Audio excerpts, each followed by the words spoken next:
August 9, 1873, Reading Eagle, Reading, Pennsylvania. Ghouls in the Woods. Mysterious affair in Cumru Township.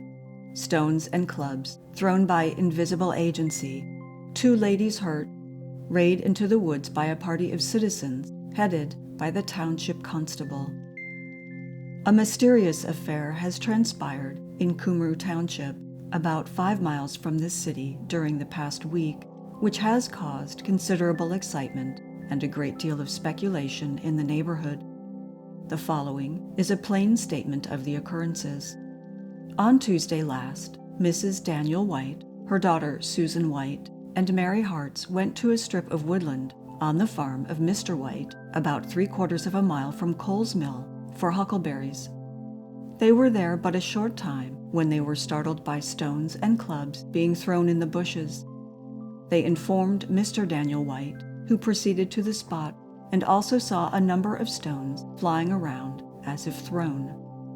On Wednesday, the family returned to the same place to reconnoiter, when to their surprise, some more stones and clubs were thrown. The missiles were not always harmless, as Mrs. White was struck severely in the back, and Miss White was hurt so badly in the side by a stone as to cause a black and blue mark. Miss Hartz did not receive any injury, but she saw something like an elf shooting through the bushes and felt it running between her legs. Every elf and fairy sprite hop as light as bird from beer. Mr. White was again a witness to the throwing, and he declares that he saw more than 100 missiles flying in the air, supposed by some to have been elf shots, arrowheads of flint shot by elves. No person could be seen in the woods. The family were amazed, and that night the fact of the mysterious throwing reached the ears of the neighbors. The following day, Thursday, 14 of them collected to investigate affairs and ferret out the spook. The names of the persons are as follows: J. M. White, Elias Snobble, Samuel Ziegler, Samuel Schweitzer, John Marks, Henry Greaves, Daniel White, Abraham Miller, James Schaefer, Priscilla Marks, Catherine Good, Mrs. Daniel White, Susan White, and Mary Martz. First named is the constable of the township, and, led by him, the party marched in a body to the woods. Arriving at the huckleberry patch, a very lonely spot covered with thickly growing bushes, the party formed a circle around it, and 4 of the ladies, Mrs. White, Susan White, Mrs. Marks, and Catherine Good, were directed to enter the place, wait until they should see the elf arrows, and then give immediate, specific directions from what direction they came. They were in the bushes but a very short time when the missiles commenced flying, apparently from a spot about 20 feet square. The place was at once surrounded, and 4 of the bravest men, with bated breath and about 4 feet apart, proceeded to pass through the spot. Ere they had come out at the other end, the strange missiles commenced flying from another direction, which place they also examined, though some of them, especially the ladies, became by that time so much frightened that they could hardly breathe, and their hearts thumped and beat like trip hammers.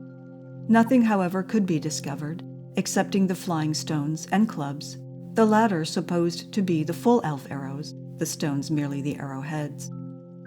It has been remarked by a few persons that the invisible agents are not elves, but really ghouls, who, it is said, prey upon human bodies, and that they were throwing stones and clubs with a view to the killing of the persons who entered the woods.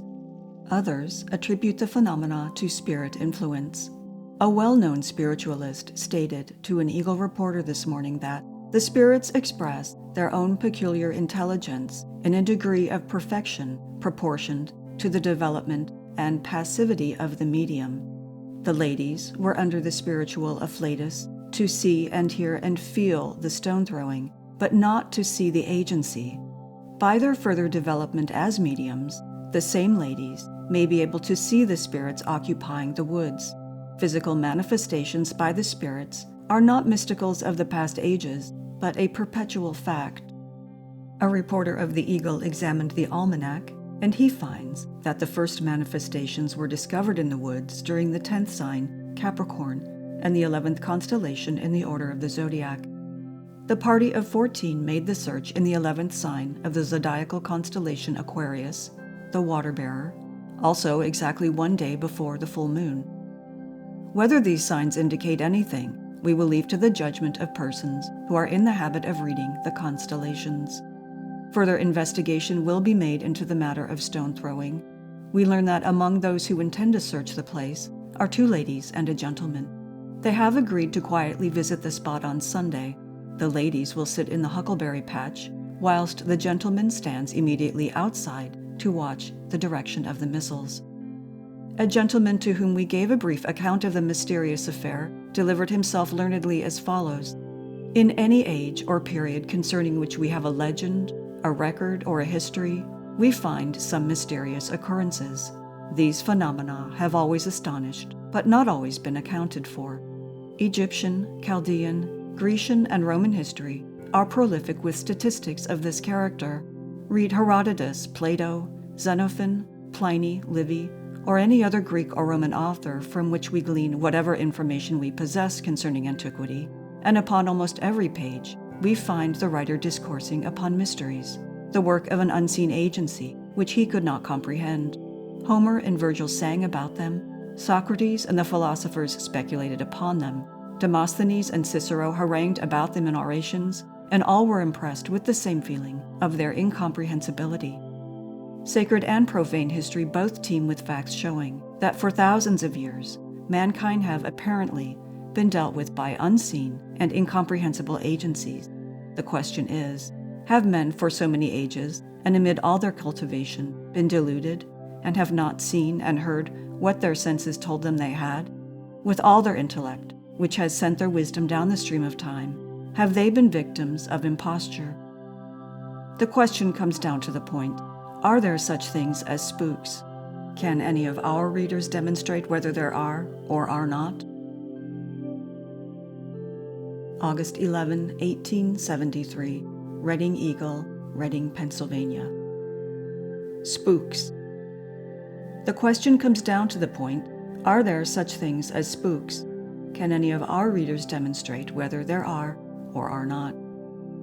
Mr. Editor, the above concluding quotation of your article, Ghouls in the Woods, in last Saturday's issue, seems to invite discussion. It will no doubt be a rather difficult but not an impossible task for any of your readers to demonstrate to you whether there be spooks or no. I doubt whether spooks read your papers, and mediums, through whom the demonstration generally comes, in most cases avoid public discussion unless they follow it as a business.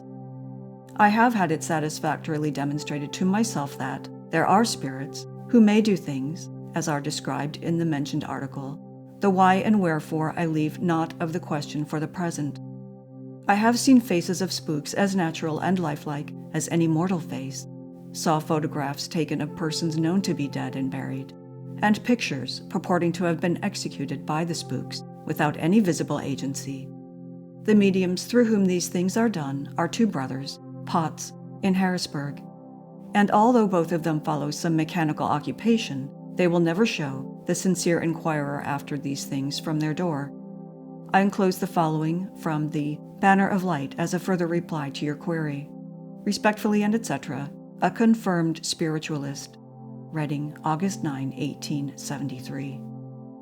The article enclosed by our correspondent is too lengthy for publication in today's Eagle. Editor, Eagle.